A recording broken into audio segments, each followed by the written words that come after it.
రాష్ట్ర వ్యాప్తంగా ఉన్నటువంటి గ్రామవార్డు సచివాలయ ఉద్యోగ మిత్రులందరికీ నమస్కారం. నా పేరు బగ్గా జగదీష్. నేను ఏపీజీడబ్ల్యూఎస్సీ జేఏసీ రాష్ట్ర ప్రధాన కార్యదర్శిగా వ్యవహరిస్తున్నాను.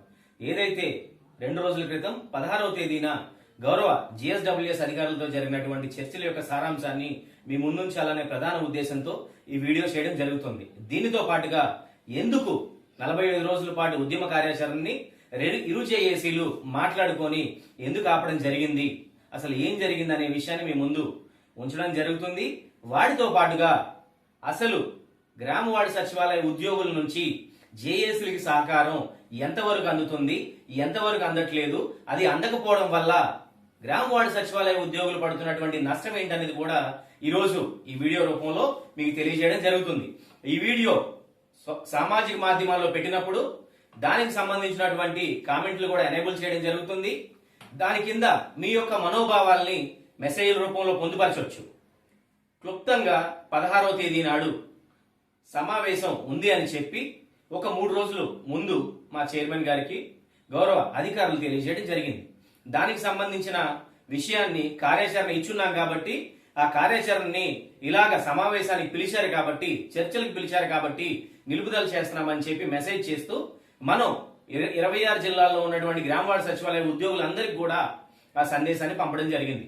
16వ తేదీ మధ్యాహ్నం 12 గంటలకి రాష్ట్ర సచివాలయం వెలగపూడిలోని బ్లాక్ 4లో ఫస్ట్ ఫ్లోర్ లోని కాన్ఫరెన్స్ హాల్ నందు సమావేశం జరుగుతుందని చెప్పి అధికారులు చెప్పారు. మేమంతా మన సంఘం తరఫున దాదాపు ఒక 50 మంది అక్కడ చేరుకోవడం జరిగింది. ముందు చెప్పినట్టుగానే ఇరు జేఏసీల నుంచి చెరో 5 మంది సమావేశంలో పాల్గొంటారని చెప్పి చెప్పడం జరిగింది. దానికి అనుగుణంగా కాన్ఫరెన్స్ హాల్లో మేము వెయిట్ చేస్తుంటే ఒక అర్ధగంట తర్వాత గౌరవ సెక్రటరీ గారు మిమ్మల్ని ఛాంబర్ లోనే మీతో చర్చలు జరుపుతారన్నప్పుడు మా అటు 5గురు ఇటు 5గురు 2 జేఏసీలు కూడా గౌరవ సెక్రటరీ గారి యొక్క ఛాంబర్ లోకి వెళ్ళడం జరిగింది. అక్కడ చర్చల్లో మొట్టమొదటిగా గ్రామ వార్డు సచివాలయ ఉద్యోగులు ఎవరైతే గత 6 ఏళ్ల నుండి ప్రమోషన్ లేకుండా ఉన్నారో వారి గురించి మేము పాయింట్ రైజ్ చేసినప్పుడు గౌరవ సెక్రటరీ గారు తెలిపినటువంటి సందేశం ఏంటంటే, ఇంతకు మునిపెప్పుడూ లేని విధంగా 10 మంది మంత్రులతో కలిపి గౌరవ డిప్యూటీ చీఫ్ మినిస్టర్ గారిని కూడా కలిపి ఒక గ్రూప్ ఆఫ్ మినిస్టర్స్ కమిటీ వేయడం జరిగింది. ఆ గ్రూప్ ఆఫ్ మినిస్టర్స్ యొక్క ప్రధాన ఉద్దేశం గ్రామ వార్డు సచివాలయాల్లో 19 శాఖల్లో ఉన్నటువంటి ఉద్యోగులందరికీ కూడా ప్రమోషన్ ఛానల్స్ ని కల్పించాల్సిన ఉద్దేశంతోనే మేము వేసామన్నప్పుడు మా చైర్మన్ కూడా, సార్ ఎప్పుడు మీటింగ్ అనేది మొట్టమొదటి మీటింగ్ అనేది జరుగుతుంది, ఎందుకంటే ఒక టైం బౌండ్ అనేది లేదు కాబట్టి కొంచెం జాప్యం జరిగే అవకాశం ఉన్న అన్నప్పుడు గౌరవ సెక్రటరీ గారు దీపావళి తర్వాత ఖచ్చితంగా మీటింగ్ అనేది మనం పెట్టుకుందాము అని తెలియజేశారు. అలా తెలియజేసినప్పుడు ఇరు జేఏసీలు కూడా దయచేసి ఉద్యోగులకు కూడా, ఉద్యోగ సంఘ నాయకులకు కూడా ప్రాతినిధ్యం కల్పించాలని రిక్వెస్ట్ చేసినప్పుడు ఖచ్చితంగా అంశాన్ని మేము పరిగణలోకి తీసుకుంటాము, ఉద్యోగ సంఘాలను కూడా అక్కడ కూర్చోబెట్టి మీ యొక్క సమస్యల్ని మీ నోటి ద్వారా వినిపించే విధంగా మేము కార్యాచరణ అనేది, ప్రణాళిక అనేది రూపొందిస్తామని చెప్పి తెలియజేయడం జరిగింది. రెండో విషయం, 2 జేఏసీలు కూడా ఆర్థిక అంశాలు మేము రెండో పాయింట్ గా పెట్టలేదు. అడిగిన ఇంపార్టెంట్ విషయం, సార్ డోర్ టు డోర్ సర్వేలు అనేవి చాలా ఇబ్బందికి గురవుతున్నాము, ఊపిరి సలపట్లేదు. ఆ డోర్ టు డోర్ సర్వేలతో పాటు మా యొక్క మదర్ డిపార్ట్మెంట్ వర్క్స్ చేస్తున్నాము, వాటితో పాటు ఇంకా ఏమైనా మండలాధికారులు గాని లేదంటే గ్రామ స్థాయి అధికారులు చెప్పినప్పుడు కూడా మేము అవి చేస్తున్నామన్నప్పుడు డోర్ టు డోర్ కి సంబంధించినటువంటి సర్వేలు అనేవి మేము 3 నెలలకో 4 నెలలకో పెట్టమని చెప్పాం కదా అని గౌరవ డైరెక్టర్ గారిని సెక్రటరీ గారు అడిగినప్పుడు, సార్ ఆ పదం మేము వాడలేదు కానీ మినిమైజ్ చేస్తాము అనే పదాన్ని మేము వాడాము, ఖచ్చితంగా ఇప్పటి నుంచి సర్వేలకు సంబంధించి కొంత వెసులుబాటు అనేది మేము కల్పిస్తామని చెప్పి చెప్పడం జరిగింది. అలా చెప్పిన సందర్భంలో మేము కూడా, సార్ కొంత ఇలా ఇళ్లకి ఆడవాళ్ళు వెళ్ళినప్పుడు, మహిళా ఉద్యోగులు వెళ్ళినప్పుడు కొంతమేర ఇబ్బంది కలుగుతుందని చెప్పి అవతల జేఎస్ లో ఉన్నటువంటి యానిమల్ హస్బెండరీ రాష్ట్ర అధ్యక్షుడు రాజేష్ గారు చెప్పినప్పుడు దానికి సంబంధించి కూడా వివిధ రకాల ఉదాహరణలు కూడా గౌరవ సెక్రటరీ గారు ఇచ్చి ఉన్నారు. వాటితో పాటుగా మూడో అంశంగా ఏదైతే 2 సంవత్సరాల ప్రొబేషన్ కాలంలో ఇవ్వాల్సినటువంటి నోషనల్ ఇంక్రిమెంట్లు ఉన్నాయో ఆ నోషనల్ ఇంక్రిమెంట్లకు సంబంధించి అడిగినప్పుడు 3 సార్లు ఫైనాన్స్ నుంచి క్వైరీలు అనేవి రావడం జరిగింది. వాటికి సంబంధించినవి కూడా మేము రిఫరెన్స్ లో కోట్ చేసి మళ్ళీ ఫైనాన్స్ ఆర్థిక శాఖకు పంపిస్తున్నాము. సో అక్కడి నుంచి మనకి ఖచ్చితంగా అవి అయ్యేటట్టు మేము చూస్తామని చెప్పడం కూడా జరిగింది. దాంతో పాటుగా సార్ అందరం కూడా 6 ఏళ్లు చాలా మటుకు 85-95% వరకు ప్రమోషన్ లేకుండానే అందరూ 6 ఏళ్లు పూర్తి అవ్వడం జరిగింది. దయచేసి ఆటోమేటిక్ అడ్వాన్స్డ్ స్కీమ్ కింద ఒక స్పెషల్ గ్రేడ్ ఇంక్రిమెంట్ ఇప్పించవలసిందిగా మేము ఎప్పటి నుంచో అంటే అక్టోబర్ 2 ఏదైతే ఉందో కట్ ఆఫ్ డేటు అయిపోయి కూడా దాదాపు 10 రోజులు అవుతుంది. దానికి సంబంధించినటువంటి ఒక సర్క్యులర్ కానీ ఏదైనా పాస్ చేస్తే మాకు ఒక స్పెషల్ గ్రేడ్ ఇంక్రిమెంట్ వస్తుంది అన్నప్పుడు గౌరవ సెక్రటరీ గారు ఆల్రెడీ ఫైల్ అనేది మేము పుటప్ చేశాము, మా లాగిన్ లోనే ఉంది. ఈ రోజు మేము ఫైనాన్స్ డిపార్ట్మెంట్ కి పంపించడం జరుగుతుంది. ఫైనాన్స్ కాన్ఫరెన్స్ రాగానే అది ఖచ్చితంగా మీకు ఇవ్వడం జరుగుతుందని కూడా ఆ రోజు తెలియజేస్తున్నారు. వీటితో పాటుగా ఒక 5,000 మంది ఉద్యోగస్తులు ఎవరైతే వేరే జిల్లాల నుంచి వేరే జిల్లాలో పనిచేస్తున్నారో అంతర్ జిల్లాల బదిలీలకు సంబంధించి వారి యొక్క రిక్వెస్ట్ ని గౌరవ సెక్రటరీ గారికి చెప్పినప్పుడు మొట్టమొదటిగా ఆల్రెడీ ఈ రోజు నా లాగిన్ లో ఉన్నటువంటి ఫైల్ మేము ముందు పెట్టడం జరుగుతుంది. ఫస్ట్ స్పౌస్ కేటగిరీ కింద మాత్రమే మేము ఇంటర్ డిస్ట్రిక్ట్ ట్రాన్స్ఫర్ ఎలో చేస్తాము. ఎందువల్లంటే అనేక పైరువీలు జరిగే అవకాశం ఉంది, అన్ని కలిపి ఒకసారి ఇస్తే. కాబట్టి మొట్టమొదటిగా స్పౌస్ కేటగిరీ కింద అవకాశం ఇస్తాము. వెంటనే మ్యూచువల్ కేటగిరీస్ కింద కూడా కొన్ని స్పెసిఫిక్ గ్రౌండ్స్ మీద ఇస్తామని చెప్పడం జరిగింది. ఆ స్పెసిఫిక్ గ్రౌండ్స్ లో కూడా ఎవరైతే మెంటల్లీ రిటార్డెడ్ చిల్డ్రన్ ఉన్నారో, అదే ఎవరైతే ఓల్డ్ ఏజ్ పేరెంట్స్, ఉద్యోగి యొక్క ఓల్డ్ ఏజ్ పేరెంట్స్ వారు హృద్రోగ సంబంధ విషయాలు కానీ క్యాన్సర్లతో కానీ లేకపోతే ఏదైనా క్రానిక్ డిసీజెస్ తో ఇబ్బంది పడుతున్నట్టయితే వారికి కూడా అవకాశం కల్పిస్తామని చెప్పడం జరిగింది. మ్యూచువల్ లో స్పెసిఫిక్ గ్రౌండ్స్ లో అవకాశం కల్పిస్తామని చెప్పడం జరిగింది. అది అయిన తర్వాత అందరూ ఇబ్బంది పడుతున్నటువంటి స్టేషనరీకి సంబంధించి అయ్యా చాలా 6 సంవత్సరాలు అయిపోయింది, మాకున్నటువంటి హార్డ్వేర్ సమస్యలనే అంతా ఇంత కాదు, చాలా ఇబ్బందులకు గురవుతున్నాం, దయచేసి వాటి మీద కూడా అన్నప్పుడు ఏపీటీఎస్ ఆల్రెడీ మేము ఫైల్ పెట్టి ఉన్నాము, ఖచ్చితంగా అది త్వరలోనే వస్తుంది. మీకు కూడా ఎక్విప్మెంట్ కి సంబంధించి హార్డ్వేర్ కి సంబంధించి ఎటువంటి ఇబ్బందులు ఉన్నప్పుడు మేము సాఫ్ట్వేర్ అంటే సాఫ్ట్ కాపీ వైట్ పేపర్స్ కానీ స్టేషనరీ కూడా అవి కూడా ఇవ్వడం జరిగింది. కొన్ని చోట్ల డిడిఓలు సహకరిస్తున్నారు, కొన్ని చోట్ల డిడిఓలు సహకరించిన పరిస్థితి అన్నప్పుడు గౌరవ సెక్రటరీ గారు 3 అంచెల వ్యవస్థ వస్తుంది, వారి ద్వారానే మీకు అమౌంట్ కానీ ఎవ్రీ మంత్ ఎక్స్పెన్సెస్ కింద లేదంటే వారి నుంచి మీకు అవన్నీ అందజేసే విధంగా మేము చర్యలు తీసుకుంటామని చెప్పడం జరిగింది. వాటితో పాటుగా సెలవుల్లో లేదంటే ఆఫీస్ అవర్స్ తర్వాత కూడా సార్ చాలా వరకు కొంతమంది అధికారులు టీసీల రూపంలో వీసీల రూపంలో ఇబ్బంది పెడుతున్నారు. సెకండ్ సాటర్డే అని లేదు, ఆదివారం లేదు, ఏ పని వచ్చినా సరే వచ్చి చేయాల్సిందని హుకుం జారీ చేస్తున్నారు. మాకు ఇది ఊపిరి సలపకుండా ఉంటుంది. సెలవు రోజుల్లో అయినా మాకింత కాస్త ఉపశమనం కలిగి కుటుంబాలతో గడిపే అవకాశం కల్పించండి అంటే మేము ఆల్రెడీ ఇంతకు ముందే మీకు చెప్పున్నాము. ఏంటంటే ఎవరైనా గానీ ఆఫీస్ అవర్స్ లో కాకుండా ఎమర్జెన్సీ సిచ్యువేషన్స్ లో కాకుండా ఎవరైనా మిమ్మల్ని టీసీల్లో వీసీల్లో అటెండ్ అవ్వలేదు కానీ లేకపోతే ఇబ్బంది పెట్టినట్లయితే ఖచ్చితంగా మా దృష్టికి తీసురండి. మేము వాటిని ఎంత మేర కావాలంటే అంత మేర తగ్గించే వెసులుబాటు కల్పిస్తామని చెప్పి హామీ ఇవ్వడం జరిగింది. వాటితో పాటుగా సెలవులకు సంబంధించి మరి ముఖ్యంగా అర్బన్ లోకల్ బాడీస్ లో ఒక సెలవు తీసుకోవాలంటే దాదాపు 3 నుంచి 4 సంతకాలు తీసుకోవాల్సి వస్తుంది సార్. ఆ సెలవు కోసం వెళ్తే 1.5 నుంచి 2 గంటలు లైన్ లో నిల్చోవాల్సి వస్తుంది. రూరల్ లో కొంత వెసులుబాటు ఉన్నా కూడా అర్బన్ లో అటువంటిది ఏమీ లేదు, చాలా ఇబ్బంది పెడుతున్నారు ఒక సెలవు కోసం అన్నప్పుడు గౌరవ సెక్రటరీ గారు హెచ్ఆర్ఎంఎస్ లాగిన్ లో ఆటోమేటిక్ మాడ్యూల్ ఒకటి తయారు చేస్తున్నాము. మీరు సెలవు అప్లై చేసిన 24 గంటల నుంచి 48 గంటల లోపు కనుక మీకు మీ పై అధికారి అప్రూవల్ ఇవ్వకపోతే కరెక్ట్ కారణం ఉన్నప్పటికీ అది ఆటోమేటిక్ గా approved, deemed to be approved అనే మెసేజ్ మీకు వస్తుంది. కాబట్టి సెలవుల్లో మీకు ఇంకా ఎన్ని గంటల పాటు లేకపోతే మండల ఆఫీసుల చుట్టూ లేకపోతే కార్పొరేషన్ల చుట్టూ తిరగాల్సిన అవసరం లేదని చెప్పి ఆయన స్పష్టంగా తెలియజేస్తున్నారు, చాలా స్పష్టంగా తెలియజేస్తున్నారు. దాంతో పాటుగా ఏదైతే సెప్టెంబర్ 30 కట్ ఆఫ్ డేట్ ఇచ్చి సీనియారిటీ లిస్టులు ఇమ్మని చెప్పి ఇప్పటికే గౌరవ కమిషనర్లకి మండలాధికారులకి ఇవ్వడం జరిగింది, కానీ ఎక్కడా కూడా వాటికి సంబంధించినటువంటి సీనియారిటీ లిస్టులు దాదాపు 70% పైగా ఎక్కడా కూడా బయట పెట్టిన సందర్భం లేదు. కాబట్టి దయచేసి దీని మీద మరలా కూడా ఒకసారి సర్క్యులర్ ఇప్పించండి అని చెప్పి మేము చెప్పి ఉన్నప్పుడు ఎందుకు అంత జాప్యం జరుగుతుంది, దయచేసి దీని మీద పరిశీలి చేయండి అని చెప్పి మాట్లాడడం జరిగింది డైరెక్టర్ గారితో కూడా. దాంతో పాటుగా దాదాపు ఈ వ్యవస్థ వచ్చిన దగ్గర నుంచి 500 మంది వరకు కాలం చేశారు. వారు ఎవరైనా ఒక ఉద్యోగి చనిపోయినప్పుడు మట్టి ఖర్చుల కింద 20,000 25,000 ఇచ్చే జీవో కూడా ఉంది సార్. కానీ దానికి సంబంధించిన టైల్ అనేది ట్రెజరీలో ఎనేబుల్ చేయలేదని చెప్తున్నారు. మేము అడుగుతుంటే అని అడిగినప్పుడు లేదు, ఖచ్చితంగా ఆ మట్టి ఖర్చులకు సంబంధించిన టైల్ కూడా మేము ఇమీడియట్ గా ఎనేబుల్ చేయడం జరుగుతుంది, దాంట్లో కూడా మేము జాప్యం చేయలేని పరిస్థితి, ఖచ్చితంగా మేము చేస్తామని చెప్పి హామీ ఇచ్చి ఉన్నారు. దీనితో పాటుగా మేము అడిగింది ఏదైతే సార్ ఈహెచ్ఎస్ రూపంలో ఇప్పటికే గ్రామ వార్డు సచివాలయ ఉద్యోగులు గత 3.5-4 ఏళ్ల నుంచి 100 కోట్ల వరకు 1,30,000 మంది ఉద్యోగులు 100 కోట్ల పైచిలకు మేము ప్రభుత్వానికి పే చేసి ఉన్నాం. కానీ ఏదైనా ఒక ఉద్యోగి ప్రమాదవశాత్తు కానీ అనారోగ్య సమస్యలతో కానీ హాస్పిటల్లో జాయిన్ అయితే అక్కడ ఈహెచ్ఎస్ సంబంధించిన విషయం కూడా కనీసం పట్టించుకోవట్లేదు. ఎక్కడికైనా వెళ్తే వాటి జబ్బులకు సంబంధించి కానీ లేకపోతే ప్రమాదవశాత్తు జరిగిన ప్రమాదానికి సంబంధించి కానీ ఎంపానల్ చేయలేదు హాస్పిటల్స్ లో అని చెప్తున్నప్పుడు ఇది మీతో పాటు మన పెద్దన్నలు ఏదైతే ఏపీఎన్జిఓ ఏపీజీఓ వారికి కూడా ఈ సమస్య ఉంది.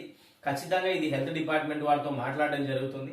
మాట్లాడిన తర్వాత దీనికి ఒక తగిన సొల్యూషన్ అనేది మేము ఖచ్చితంగా ఇస్తామని చెప్పేసి గౌరవ సెక్రటరీ గారు చెప్పారు. వాటితో పాటుగా దివ్యాంగులకు సంబంధించి డోర్ టు డోర్ సర్వేలు అనేవి చేయలేకపోతున్నారు. దయచేసి వారికి వెసులుబాటు కల్పించండి అంటే దానికి సంబంధించినటువంటి జీవోని నిన్న వారు రిలీజ్ చేయడం జరిగింది. దానితో పాటుగా రేషనలైజేషన్ లో ఎక్కడైతే ఎస్ పోస్టుల్లో కూడా ఇప్పుడు డిఎస్సి ప్రక్రియ ద్వారా దాదాపు 700 పైచీలకు మంది ఉద్యోగాలు వచ్చి వెళ్ళిపోయిన పరిస్థితి. ముందు ఎక్కడైతే డెప్యుటేషన్ ఓడీ బేసిస్ లో వేస్తున్నారో అలా వేసే ముందు ఎక్కడైతే ఈ ఎస్ పోస్టులో ఖాళీగా ఉంటున్నాయి ఆ ఎస్ పోస్టులు ఎవరైతే ఖాళీగా ఉంటే అక్కడ ఉన్నటువంటి 3-4 మీద ఈ పనిభారం పడుతుంది. దయచేసి ఈ ఎస్ పోస్టులు ఫిల్ చేసిన తర్వాత బయటికి పంపించాల్సి ఉన్నప్పుడు అసలు అనాథరైజ్డ్ డెప్యుటేషన్స్ అనేది ఇప్పటి నుంచి మేము ఎంకరేజ్ చేయము. ఖచ్చితంగా మేము ఎస్ పోస్టులు కానీ ఫిల్ చేసిన తర్వాతే డెప్యుటేషన్ కూడా మేము ఏదైతే మాడ్యూల్ ఇచ్చామో ఆ మాడ్యూల్ ప్రకారం చేస్తేనే ఉంటుంది. కానీ లేని పక్షులు అందరినీ కూడా మేము వెనక్కి పిలిపించే అవకాశం ఉంటుంది. కాబట్టి అనాథరైజ్డ్ డెప్యుటేషన్స్ కి తావులేదని చెప్పడం జరిగింది.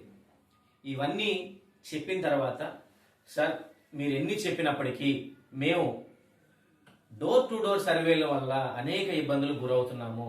దయచేసి దీంట్లో వెసులుబాటు వస్తే మేమంతా కూడా ఎంతో మీ కృతజ్ఞత భావంతో ఉంటామని చెప్పినప్పుడు ఖచ్చితంగా దీని మీద 3 నెలలకి 4 నెలలకి లేదంటే 6 నెలలకి ఒక సర్వే ఉండేటట్టు మేము ప్లాన్ చేస్తాము.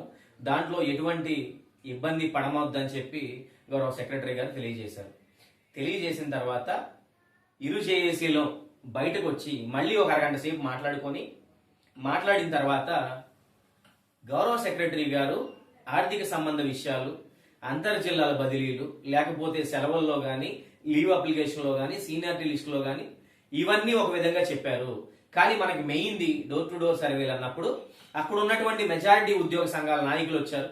వాళ్ళంతా చెప్తుంది ఏంటంటే ఏదైతే సెక్రటరీ గారు ఎవరైతే గౌరవ సెక్రటరీ గారు కాటంనేని భాస్కర్ సార్ ఉన్నారో వారికి ముఖ్యమంత్రి గారితో అత్యంత సన్నిహిత్యం ఉంది కాబట్టి మన సమస్యలకు ఒక పరిష్కారం దొరికే అవకాశం ఉంది కాబట్టి తిరిగి మళ్ళీ సారు ప్రతి 4 రోజులకి మీతో మేము చర్చలు చేస్తాము, చర్చలు చేసి మీ సమస్యలు మా దగ్గరికి తీసుకురండి, అంతేగాని నేను మీకు రెస్పాండ్ అవ్వకపోతే మీరు ఇబ్బంది పడాలి. కానీ ప్రతి చర్చలో మీతో నేను 4 రోజులు చేస్తా అన్నప్పుడు గౌరవ డైరెక్టర్ గారు జిఎస్డబ్ల్యూఎస్ సార్ ప్రతి నెల అంటే చాలా క్లోజ్ ఇంటర్వెల్ అవుతుంది కాబట్టి 3 months ఒకసారి పెడదామని చెప్పి డైరెక్టర్ గారు అన్నప్పుడు మేము అభ్యంతరం తెలిపినప్పుడు మీరు చెప్పింది కాదు వీళ్ళు చెప్పింది కాదు 45 days ఒకసారి నేను కూర్చుంటాను వీరితో అని చెప్పి చాలా స్పష్టంగా తెలియజేశారు. గత 6 ఏళ్లుగా చర్చలు అంటే సంవత్సరానికో 2 సంవత్సరాలకో లేకపోతే 9 నెలలకో జరిగేవి. అది కూడా మనం కంప్లీట్ గా వెంటపడింది. కాకపోతే ఈరోజు ఏదైతే గౌరవ సెక్రటరీ గారు ఉన్నారో ప్రతి 45 రోజులకి మీతో చర్చలు జరుపుతామని మాట ఇచ్చినప్పుడు మనం కూడా జేఏసీలు కానీ ఒక సగటు ఉద్యోగిగా మనం ఆలోచిస్తే ముందిచ్చే మనం తీసుకోవాలి కదా, మనం తీసుకున్న తర్వాత ఉన్న ఇబ్బందులు చెప్పాలి. అలా కాకుండా ఇచ్చేయన్నీ వదిలేసుకొని ఏదైతే డోర్ టు డోర్ సర్వే అనే పదం ఉందో దానికి సంబంధించే మనం గనక పట్టుబడితే ప్రభుత్వం దగ్గర బలమైన ప్రజా ప్రభుత్వాల దగ్గర గో అండ్ టు ప్రాసెస్ లో ఉండాలి. కానీ మనం పట్టుబట్టి సాధించుకోవాలంటే సమయం పట్టేస్తుంది. కాబట్టి మేము దీనికి మొగ్గు చూపడం జరిగింది. అంతేగాని మేమేదో ఇంకో దానికో లేకపోతే లొంగిపోయో అనే దానికి కాకుండా మేము దానికి కట్టుబడి ఈ 45 రోజుల్లో మనం ఏం చేయబోతున్నాం, ఈ 45 రోజుల్లో అసలు మన సంస్థాగతంగా జేఏసీ ఎంత బలంగా ఉంది, జీడబ్ల్యూఎస్సీ జేఏసీ ఎంత బలంగా ఉంది, మనం పిలిపిస్తే ఎంతమంది వస్తున్నారు అనేది ఇక్కడి నుంచి మనం డిస్కస్ చేసుకుందాం. ఎందుకంటే మనలో ఉన్నటువంటి సమస్యల్ని మనం డిస్కస్ చేసుకోకపోతే మనం సంస్థాగతంగా బలోపేతం అవ్వకపోతే ఇప్పటి నుంచి మనం ఇంకా ఒక స్థాయి కిందకే వెళ్తాం కానీ పైకి వెళ్ళే పరిస్థితి ఉండదు. ఏదైతే చాలా మంది ఈరోజు ఏదైతే జియో నెంబర్ 11 రాగానే జేఏసీ నాయకుల మీద చెప్పులు విసురుతాం, రాళ్లు విసురుతాం, లేదంటే మీ నాయకత్వం మాకు అక్కర్లేదని చెప్పి వాట్సాప్లో హల్చల్ చేస్తూ మాట్లాడుతున్నారు. నేను ఒకటే సూటిగా అడుగుతున్నా ఉద్యోగులందరినీ, 16 నెలలుగా డోర్ టు డోర్ సర్వేలు జరగట్లేదా? 16 నెలల నుంచి మనం ఎందుకు అడగట్లేదు? 16 నెలల నుంచి మనం అడిగితే మరి ఇంత దూరం మనం రాం కదా. 16 నెలల నుంచి మనం డోర్ టు డోర్ సర్వేలు చేశాము, సేవలు చేశాము, ప్రభుత్వానికి ఎంతో దగ్గర అవడానికి పెన్షన్లు కూడా జూన్, జూలై, ఆగస్టు మాసాల్లో ఉదయం 5 గంటలకు స్టార్ట్ చేయమంటే మన దాంట్లోనే అపర మేధావులు ఉన్నారు కదా, వారు ఎప్పుడు స్టార్ట్ చేశారు? 31వ తారీఖు అర్ధరాత్రి 12 గంటలకు మొదలుపెట్టి 2 గంటల దాకా పెన్షన్లు ఇచ్చి ఆగస్టు 15 నాడు మండల స్థాయిలో ప్రశంసా పత్రాలు అందుకొని రోల్ మోడల్స్ గా నిలిచింది మనమే కదా. మరి అప్పుడు ఎందుకు నోరు తెరవలేదు? 16 నెలల నుంచి నోరు తెరవలేదు. జూన్, జూలై, ఆగస్టు నెలల్లో తుఫాన్లు సైతం లెక్క చేయకుండా 5 గంటల పెన్షన్లు ఇమ్మన్నప్పుడు మనం నోరు తెరిచింది లేదు కదా. తర్వాత సెప్టెంబర్ మాసంలో జరిగినటువంటి బదిలీల్లో మన ఉద్యోగులు 6 సంవత్సరాలు 5 సంవత్సరాలు అప్పటికి ఒకే ఆఫీసులో చేసిన వాళ్ళని కూడా మనం పట్టించుకోకుండా వారికి వెన్నుపోటు పొడిచి వార్డు మెంబర్ దగ్గర నుంచి మంత్రి స్థాయి వరకు మన చుట్టాలకి తెలిసినా మన ఫ్రెండ్స్కి తెలిసినా ప్రతి ఒక్కరితో పైరవీలు మనం చేశామా లేదా? ఇది మనం చేసిన తప్పు కదా. ఆ రోజు మన ఆత్మగౌరవం ఏమైంది? ఆ రోజే మనం ఆపాలి కదా. ఆ రోజు ఆపలేదు అంటే ట్రాన్స్ఫర్స్ కి సంబంధించి మనం తలొగ్గి వెళ్ళి రాజకీయ నాయకుల దగ్గర కాగితాలు తెచ్చుకున్నాము. తెచ్చుకున్న తర్వాత ఈరోజు మేము కార్యాచరణ ఇచ్చాం. ఏం కార్యాచరణ ఇచ్చాం? ఫస్ట్ ఇచ్చింది ఇంకో జేఏసీ నల్ల బ్యాడ్జీలు పెట్టుకొని గ్రామాల్లో తిరగండి అన్నారు. నల్ల బ్యాడ్జ్ పెట్టుకుంటే మనం అదే వార్డు మెంబర్ దగ్గర కాగితం తెచ్చుకున్నాగా, అదే రాజకీయ నాయకుడి దగ్గర కార్డు తెచ్చుకున్నాగా. అంటే నల్ల బ్యాడ్జ్ పెడితే మన కాగితం ఇచ్చినటువంటి రాజకీయ నాయకుడు మనల్ని పంపించేస్తాడు వచ్చే ట్రాన్స్ఫర్స్ లో. కాబట్టి ఉద్యోగులు ఎవరు నల్ల బ్యాడ్జ్ పెట్టమన్నాం.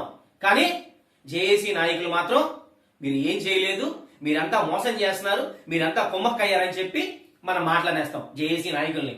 మన నల్ల బ్యాడ్జ్ పెట్టమంటే నాయకుడు ఒప్పుకోడు. నాయకుడి దృష్టిలో చెడైతే అమ్మో మనం ఇంకో 3 సంవత్సరాలు మళ్ళీ కాగితం కోసం పరిగెట్టుకుంటూ వెళ్ళి ఎక్కడో నించోవాలి. అంతే కదా. మండల స్థాయి అధికారులకి, మున్సిపల్ కమిషనర్ గారికి దయచేసి వినతి పత్రాలు ఇవ్వండి అయ్యా, మన సమస్యలు చెప్పి నోటీసులు ఇవ్వండి అయ్యా అంటే 679 మండలాల్లో సబ్జెక్టివ్ కరెక్షన్ 679 మండలాల్లో ఎన్ని మండలాలు ఇచ్చారండి?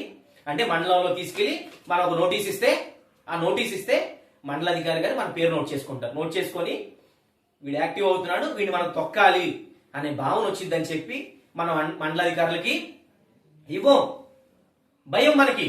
కానీ జేఏసీ నాయకులు మాత్రం నువ్వేం చేసావు, మీరంతా కొమ్మక్కయ్యారని చెప్పి ప్రశ్నిస్తాం. ఎక్కడ? వాట్సాప్లో. తర్వాత గౌరవ ఎమ్మెల్యేలకి, ఎంపీలకి, మంత్రులకి రిప్రజెంటేషన్ ఇవ్వండి, మన బాధ చెప్పండి. త్వరలోనే కేబినెట్ సమావేశం జరుగుతుంది, అసెంబ్లీ సమావేశాలు జరుగుతున్నాయి. ఖచ్చితంగా మన గురించి అక్కడ డిస్కషన్ వస్తే మనకి ఏ ఇబ్బంది లేకుండా ఉంటుందని చెప్పి మేము రిప్రజెంటేషన్ తయారు చేసి జీడబ్ల్యూఎస్సీ, జేఏసీ కోర్ కమిటీ మెంబర్లందరూ మాకు అందుబాటులో ఉన్నటువంటి ఎమ్మెల్యేలు, మంత్రులు కలిస్తే ఒక్క జిల్లాలో జేఏసీ సభ్యులు కాకుండా ఏ ఉద్యోగైనా స్వచ్ఛందంగా వెళ్లి మంత్రులకు గాని ఎమ్మెల్యేలు గాని కాగితాలు ఇచ్చారా? ఇవ్వం. ఇస్తే మీరు జేఏసీ ప్రభుత్వానికి వ్యతిరేకంగా వెళ్తున్నారంటారు అన్నప్పుడు నియోజకవర్గం నుంచి పంపించేస్తారనే భయంతో మీరు కదిలారా? మీ సమస్య కాదా? మీ ఆర్థిక ప్రయోజనం కాదా? జేఏసీ నాయకులే ఇచ్చారు నోటీసులు. ఎవరైనా అది కాకుండా ఇచ్చినట్లయితే దయచేసి మేము పలానా చోటు ఇచ్చామని కామెంట్ పెట్టండి. ఇవన్నీ మనం చేస్తున్న తప్పులు కాదా? 100 మెసేజ్లు, 1000 మెసేజ్లు వాట్సాప్లో, టెలిగ్రామ్లో పెట్టి దయచేసి రెస్పాండ్ అవ్వండి అయ్యా ఉద్యోగులారా అంటే 5% మించి రెస్పాండ్ అవ్వరు. కార్యాచరణ ఏం చేద్దామని చెప్పి ముందుకెళ్దామా ఆగుదామని పోల్స్ పెడితే 1025 మంది ఒక్కొక్క జిల్లా గ్రూపుల్లో ఉంటే 150 మంది మంచి ఎవరు కూడా రెస్పాండ్ అవ్వరు. కానీ జేఏసీ నాయకులంతా ముందుకెళ్ళాలి, ఏమైనా చేసేయాలి. ఇదే కదా మీ యొక్క పర్సెప్షన్. అయ్యా నియోజకవర్గాలు కాకుండా రీజనల్ కమిటీ సమావేశాలు పెట్టుకుంటాం. మొట్టమొదటి రీజనల్ కమిటీ సమావేశం జీడబ్ల్యూఎస్సీ, జేఏసీ పక్షాన విజయనగరం వేదికగా పెడతామంటే విజయనగరం జోన్లో దాదాపు 15,000 మంది నుంచి 20,000 మంది ఉద్యోగులు ఉన్నారు. ఉత్తరాంధ్రలో ఆ మీటింగ్ ఎంతమంది అటెండ్ అయ్యారండి? 1000 నుంచి 1200 మంది. మిగిలిన ఉద్యోగులంతా ఎక్కడికి వెళ్ళిపోయారు? ఇదేనా మీ బాధ్యత? ఇదేనా మీరు జేఏసీలకి మీ నుంచి ఇచ్చేటువంటి సహకారం? మేము ఎవరైనా చందాలు అడిగామా? మేము ఎవరైనా డబ్బులు అడిగామా? అరే మన హక్కుల కోసం మనం పోరాడదాం, బయటికి రండి అంటే వాట్సాప్ల్లో ఉద్యమాలు కాదు, రోడ్డు మీదకి వచ్చి కూర్చుంటే తెలుస్తుంది. నెల్లూరు సమావేశం పెట్టుకున్నాము. డిఎస్పీ స్థాయి అధికారి మీటింగ్ కి పర్మిషన్ లేదు. డిఎస్పీ గారికి ముందు రోజు నెల్లూరు జేఏసీ సభ్యులు వెళ్ళి పర్మిషన్ ఇచ్చి లెటర్ ఇస్తే నెక్స్ట్ డే మేము వెళ్ళి 9:30-10 గంటలకు పర్మిషన్ లేదంటే మమ్మల్ని అందరినీ డిఎస్పీ స్థాయి అధికారి వచ్చి మీరు ఎక్కడి నుంచి వెళ్ళకపోతే క్రిమినల్ కేసులు పెడతామంటే జీడబ్ల్యూఎస్సీ జేఏసీ పక్షాన నేను గాని, మధు గాని, హరీష్ గాని, భాషా గాని, సురేంద్ర గాని, లేకపోతే పులిబండ్ల గాని మేమంతా అక్కడికి వచ్చి కూర్చోలేదా? రోడ్డు మీద కూర్చొని నిరసన తెలిపాం. నిరసన తెలుపుతుంటే మేము ఇక్కడి నుంచి ఇలాగో మాకు పర్మిషన్ ఇచ్చేదాకా అందరినీ కూర్చోమంటే వచ్చిన 600 నుంచి 700 మందిలో 400 మంది కూర్చున్నారు, 200 మంది పక్కన నుంచి ఉన్నారు. కూర్చుంటే ఎక్కడ కేసులు కడతారన్న భయమా? ఆ ధైర్యం చేసే కదా మేము ముందుకు వచ్చింది. మరి మీ నుంచి మాకు సహకారం ఏముంది? మేము దేనికైనా తెగించున్నామండి. 2022లో ప్రొబేషన్ అవ్వలేదని చెప్పి మేమంతా రోడ్డు మీదకి వచ్చాము. రోడ్డు మీదకి వచ్చినప్పుడు ప్రొబేషన్ అందరికీ అయ్యింది, మాది ఆగింది. నష్టపోయింది నేనే. 3 నెలల పాటు మళ్ళీ ఏపీ జేఏసీ అమరావతి బొప్పరాజు గారి నాయకత్వంలో జిల్లా కమిటీలు వేసి రాష్ట్ర స్థాయి కమిటీ వరకు వేసుకొని వెళ్తే గానీ మా ప్రొబేషన్ అవ్వలేదు. ఆ రోజు వాట్సాప్ లో రెచ్చగొట్టిన వాళ్ళందరూ ఏమైపోయారు? పైగా మా ప్రొబేషన్ ఆగిపోతే సహ ఉద్యోగుల కోసం మేము వెళ్తే మా ప్రొబేషన్ అయిపోయిందని పార్టీలు చేసుకున్నారు. మా మనసు ఎంత బాధపడింది? ఏ రోజు ఆగలేదు మేము ఉద్యోగుల కోసం ఈ క్షణం వరకు ఉన్నాం. నిన్న మీటింగ్ అయిన తర్వాత మేము బయటకు వచ్చి మేము విజయవాడ వేదికగా ఉద్యమం చేస్తున్నాం కూర్చుంటామంటే మాకేమీ పోయేదేం లేదు. మేము అన్ని తెగించే వచ్చాం. కానీ మా వెనకాల ఎంతమంది వస్తారు? 1000 మంది, 2000 మంది, 3000 మంది, 5000 మంది, 130,000 మంది ఉన్నాం. ఎంతమంది వస్తారు? చలో విజయవాడ పిలిపిస్తే ఎంతమంది వస్తారో తెలియదు.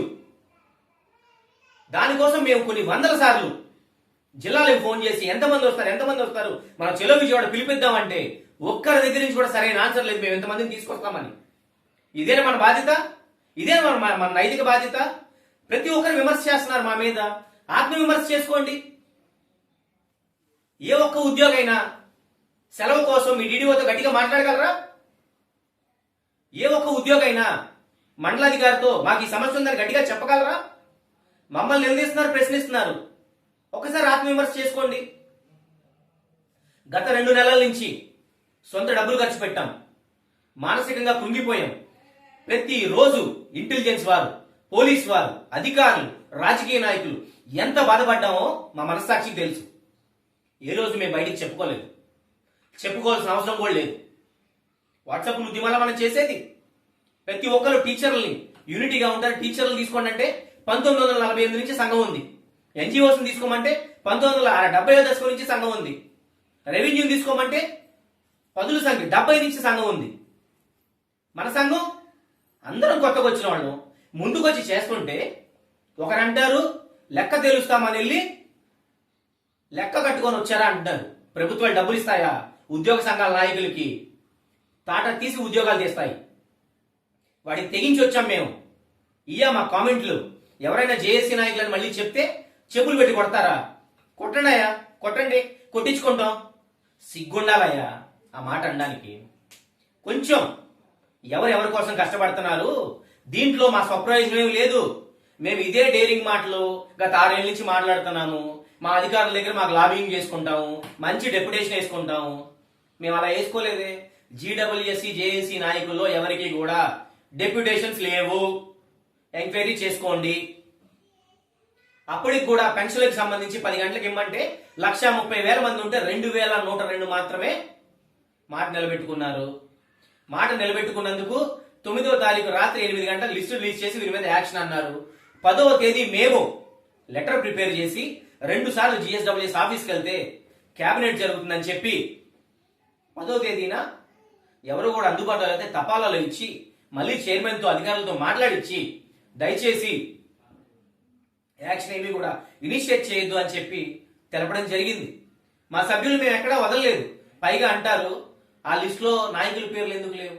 మేము 10 తర్వాత ఇచ్చాం, నాయకుల పేర్లు ఎందుకు లేవంటే ఉద్యోగుల్ని నాయకులు దూరం చేస్తాయి ప్రభుత్వాలు, దగ్గర పెడతాయా? ఒకసారి ఆత్మవిమర్శ చేసుకోండి. ప్రతి దాంట్లో లోపం, ప్రతి దాంట్లో లోపం. ప్రతి ఒక్కళ్ళు చెప్తున్నారు మనం చేత కావట్లేదు, చేయట్లేదని. నీకేం చేతనైంది? ఒకసారి బయటికి రా, నీ మండలంలో నువ్వే లీడ్ తీసుకో, నువ్వే టీం తయారు చెయ్యి, మండలాలన్నీ కలిపి జిల్లా టీం రెడీ చేయండి, జిల్లా టీం రెడీ చేసిన తర్వాత రాష్ట్ర ఎన్నిక చేసుకుందాము, ఎన్నిక చేసుకున్న తర్వాత తిరుగుదామని చెప్తున్నాం కదా. 2 నెలల నుంచి మేము అదే తిరుగుతున్నాం కదా. ఇప్పటికీ మీకు ఏం చేయాలో ఇంకా మీకు క్లారిటీ రాకపోతే 45 రోజులు మేము కార్యాచరణ ఇచ్చింది దానికోసమే. దయచేసి అర్థం చేసుకోండి మిత్రులారా. 30 ఏళ్ల పాటు ఉద్యమాలు చేయాలి, 30 ఏళ్ల పాటు ఉద్యోగాలు చేయాలి. పెద్ద పెద్ద సంఘాల నాయకులు ఈ రోజు సెంట్రల్లో ఫైళ్లు పట్టుకొని ఈ రోజు కూడా రాష్ట్ర సచివాలయంలో తిరుగుతున్నారంటే వాళ్ళన్నిటికి వచ్చేసే సంవత్సరంలో వచ్చేస్తే ఏమయ్యేది? 30 ఏళ్ల పాటు మన ఉద్యోగంలో ఉన్నంతకాలం ప్రభుత్వాన్ని మనం అడుగుతా ఉండాలి. ప్రభుత్వం చేసేవి చేస్తారు, మళ్ళీ అడగాలి, మళ్ళీ చేస్తారు. అంతేగాని సింగిల్ షాట్ లో ఏ ప్రభుత్వం కూడా ఉద్యోగులకి చేసేది ఏమి ఉండదు. ఒకసారి ఆత్మవిమర్శ చేసుకోండి. ఆత్మవిమర్శ చేసుకొని సంఘం ఎలా బలోపేతం చేయండో చెప్పండి. నేను మా జీడబ్ల్యూఎస్సీ జేఏసీ సంఘంలోనే ఉండమని చెప్పట్లేదు. ఏ సంఘంలో అయినా ఉండండి. మనిషికి పేరెంత ముఖ్యమో ఉద్యోగికి సంఘం అంత ముఖ్యం. సంఘం లేకపోతే నీకేదైనా జరిగినప్పుడు నీ వెనకాల 10 మంది వచ్చి అధికారిని ప్రశ్నించరు. నీకేమైనా జరిగితే నీ వెనకాల 10 మంది వచ్చి నీ మీద దాడి చేసిన వాడిని ప్రశ్నించరు. నీకేమైనా జరిగితే నీ వెనకాల 10 మంది వచ్చి నీ మీద దోషానికి దిగిన వాళ్ళని ఏమీ చేయరు. ఒక్కసారి ఆత్మవిమర్శ చేసుకోండి. మేము ఇష్టం లేకపోతే మీకు నచ్చిన నాయకత్వాన్ని ఎన్నుకోండి, ఇబ్బంది ఏం లేదు. అంతేగాని సంఘాలకి దూరం అవ్వద్దు. సంఘాలే మన బలం, సంఘమే మనం ప్రయోజనాలు చేకూర్చే మాధ్యమం.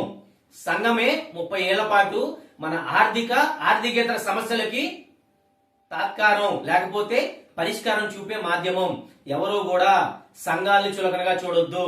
నీకోసం ముందుకొచ్చి చూసే నాయకులు 100 తిట్టుకోండి, కానీ జేఏసీని లేకపోతే సంఘాన్ని కించపరచొద్దని చెప్పి తెలియపరుస్తూ ఏదైతే జీవో నెంబర్ 11 ఇచ్చారో ఆ జీవో నెంబర్ 11ని మేము అవసరమైతే మా రాష్ట్ర కమిటీ మొత్తం కూడా, కోర్ కమిటీ మొత్తం కూడా ఆల్రెడీ డిస్కషన్స్ చేస్తున్నాం. డిస్కషన్స్ చేసి అధికారులతో ఎలా చర్చలు జరిపి దానికి ఒక సానుకూల స్పందన రావాలో మేము రాబడతాం. 2 నెలల క్రితం జేఏసీ లేదు, అన్ని పనులు చేశారు. 2 నెలల తర్వాత జేఏసీ వస్తే జేఏసీ వల్లే ఎన్ని జరుగుతున్నాయని మీరు ఎలా అనుకుంటారు? తప్పులని జేఏసీ వల్ల జరుగుతున్నాయా? మరి 16 నెలల నుంచి మీరు ఎన్ని తప్పులు చేశారు? దాని మీద ఎవరు మాట్లాడతారు? ఒకసారి ఆత్మవిమర్శ చేసుకోండి. ఆ జీవోను అవసరమైతే మేము అధికారులతో చర్చించి దాన్ని వెనక్కి తీసుకునే ప్రయత్నం కూడా మేము చేస్తాం సంఘపక్షాన. 423 జీవో వచ్చింది శానిటేషన్ సెక్రటరీస్ కి, వచ్చి ఎన్నేళ్ళు అయింది? వెనక్కి తీసుకోగలిగారా? ఏం చేస్తున్నారు మీరు అప్పటి నుంచి? 523 జీవో వచ్చింది యుఎల్బీస్ లో, నాయకత్వం అంతా ఏం చేస్తున్నారు 523 జీవో కోసం? జీవో నెంబర్ 11 అనేది మేము చిత్తశుద్ధితో పనిచేస్తాం. 45 రోజుల పాటు అవసరమైతే 26 జిల్లాల పర్యటనలో కూడా జీడబ్ల్యూఎస్సీ జేఏసీ నాయకులు సిద్ధంగా ఉన్నారు. ఈసారి చర్చలకు వెళ్లే ముందు మేమంతా బలంగా ఉన్నాము, బలోపేతం అయ్యాము, సంస్థాగతంగా నిర్మాణం చేసుకున్నాము, మా దగ్గర 70 నుంచి 80 వేల మంది సభ్యత్వం ఉన్నారని చెప్పి అధికారుల దగ్గరికి వెళ్ళి కూర్చుంటే ఆ పవర్ ఎలా ఉంటుందో మనం రుచి చూడబోతున్నాం. ప్రతి ఒక్కరు కూడా కంకణ బద్దులై పనిచేయండి. విమర్శలు మాకు అక్కర్లేదు. ఒకటి చెప్తాను వినండి. ఉద్యమం చేసినంతసేపు మా వెనకాల ప్రతిపక్షం ఉందంటారు. ఉద్యమం అయిపోయి ప్రభుత్వంతో చర్చలు జరిపి ఒక సానుకూల స్పందన వస్తే మీరు ప్రభుత్వానికి అమ్ముడుపోయారంటారు. మంచి చేస్తే కొంచెం పొగడతారు, చెడు చేస్తే వీరంతా నాయకులంతా వెధవలు అంటారు. ఏ రోజు మేము పట్టించుకోలేదు, మాకు అవసరం కూడా లేదు. మా చిత్తశుద్ధి 14 మందితో ఆగస్టు 12వ తేదీన జేఏసీ మొదలు పెట్టాం. 1,30,000 మంది శ్రేయస్సు కోసం ఎవరు వచ్చినా రాకపోయినా 14 మంది ప్రయాణం ఉద్యోగుల శ్రేయస్సు తప్పితే వేరే అభిమతం ఉండదని చెప్పి తెలియజేసుకుంటూ, చిన్న ఉదాహరణ, ఒక చిన్న పిల్లవాడు బొమ్మ కావాలని ఏడుస్తుంటే ₹1 చాక్లెట్ ఇస్తే ఆ చాక్లెట్ తీసుకుంటాడు, తీసుకొని తిని మళ్ళీ బొమ్మ కోసం ఏడుస్తాడు. మన ప్రయోజనాల్ని ముందు మనం తీసుకుందాం, తీసుకున్న తర్వాత 45వ రోజు నుంచి డోర్ టు డోర్ స్టెప్ అనేది మాకు ఇబ్బంది కలుగుతుందని దాని మీద పోరాడదాం. ఒక్కసారి చదువుకున్న వారిలాగా ఆలోచిద్దాం. మూర్ఖత్వంతో వెళ్ళి మనం ఏమీ సాధించలేము. దయచేసి అర్థం చేసుకోండి. ఈ 45 రోజులు టైం అనేది ఇట్స్ ఏ రిజర్వేషన్ పీరియడ్ అనేది మన గ్రామవార్డు సచివాలయ ఉద్యోగుల జేఏసీ సంస్థాగతంగా నిర్మాణం అవడానికి. కాబట్టి ప్రతి ఒక్కరు కూడా మేము జేఏసీలో మేము పనిచేస్తామని ముందుకు రండి. మన సంఘాన్ని జాయింట్ స్టాఫ్ కౌన్సిల్లో ఈ రోజు ఎవరైతే పెద్ద పెద్ద ఉద్యోగ సంఘ నాయకులు వెళ్ళి ఈ రోజు మీటింగుల్లో గౌరవ ముఖ్యమంత్రితో గౌరవ మంత్రులతో చర్చలు జరుపుతున్నారో ఆ స్థాయికి మనం వెళ్ళాలి. అంతేగాని మన స్థాయిని ఎక్కడా కూడా తగ్గించుకోవద్దు. దయచేసి ఈ రోజు నుంచి గ్రామ వార్డు సచివాలయ ఉద్యోగుల ఐక్య కార్యాచరణ కమిటీ జీడబ్ల్యూఎస్సీ జేఏసీ బలోపేతం కోసమే ఈ 45 రోజులు కంకణబద్దులై కృషి చేస్తామని చెప్పి ప్రధాన కార్యదర్శిగా నేను చెప్తున్నాను. రాష్ట్ర అధ్యక్షుడిగా మధుబాబు చెప్పాడు. అసోసియేట్ చైర్మన్ గా హరీష్ గాని లేకపోతే కన్వీనర్ గా పులిబండ్ల గాని మేమంతా ఒకే మాట మీద ఉన్నాం. ఉద్యోగులందరూ కూడా బలోపేతం కోసం ఏకమవ్వండి.